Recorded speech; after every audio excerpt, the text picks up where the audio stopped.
Hello and welcome to the 2019 ISMRM meeting, the International Society for Magnetic Resonance in Medicine. We're here in beautiful Montreal, Canada. My name is Brian Casey. I'm editor-in-chief of AmpMini.com. So this morning's sessions were on disruptors in healthcare and MRI, and one of the talks was by Dr. Andrew Webb of the University of Leiden Medical Center. Dr. Webb, thanks for being with us. Pleasure. And he specifically focused on disruptors in data acquisition. So Dr. Webb, could we talk a little bit about what you are seeing happening in things that are changing in data acquisition in MRI? So the thing I think I concentrated on and want to concentrate on is the fact that most of our MRI improvements are essentially for, let's say, the rich world, right? The Western world.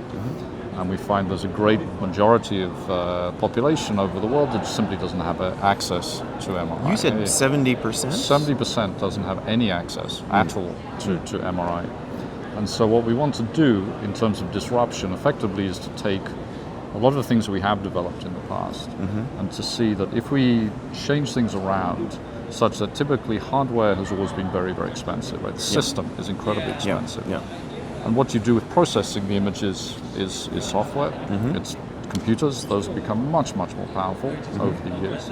So if you can come up with much cheaper hardware and then make up, if you like, for those imperfections in that, so it's maybe too strong a word, but in the hardware, with software, with processing, then I think you have a paradigm shift in the sense of being able to offer MRI for specific purposes at costs maybe 1% of what we typically think about of an MRI scanner in these countries. Now, what are some of the technologies out there that you see making this become a reality? I think the main reality is the entire concept of artificial intelligence there, which has become somewhat of a buzzword.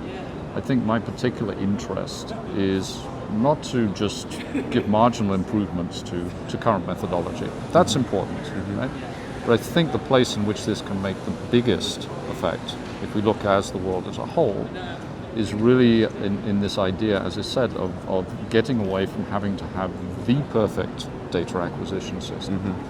And really, as long as we can characterize exactly how the images are formed, right? So coming in, our signal is going to be much lower than we're conventionally used to. On the other hand, we have a system that two people can pick up, put in the back of a truck, drive off somewhere, uncrate it, a technician who is not particularly skilled, right? So we're going to take away a lot of the complexity in acquiring the data. This is an actual MR scanner that's being developed. This is something that we are currently developing. We're working closely with pediatric neurosurgeon, and we're working with Leiden University in Uganda. We have a specific focus, and I think this is another issue where you want to look not at the general machine, which increases the complexity, increases the cost.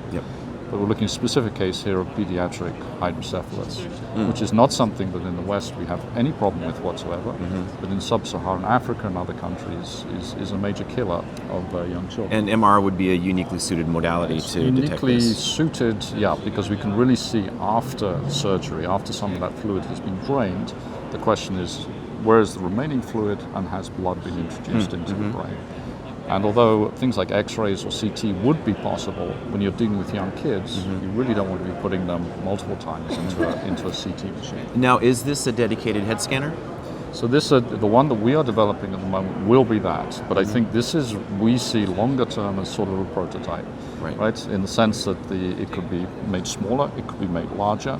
There are several other groups who we collaborate with, around the world who have slightly different ways of looking at this from the hardware side, but the end goal there is all the same. So we still have to see which of these technologies is, in a sense, going to win out.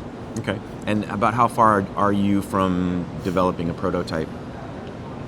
I think that we are, we're on a sort of 5-year program, and we're 1 year into that program, and we're planning within the next 6 months to give the first prototype. And the key there is it gives the engineers and the medics in Uganda a chance to start playing around, really to provide us feedback and to say this needs to be improved, this is too complicated, this is too difficult to fix, right? Because one of the things is sustainability here. If something something breaks, you have to be able to fix it. You have to be able to very, very simply swap that out, because you're not going to be able to afford to have foreign engineers coming in from abroad. Okay. Wow, that sounds amazing. Well, we look forward to following that. Thank you very much. All right. Dr. Webb, thanks for being with us today. Thank you.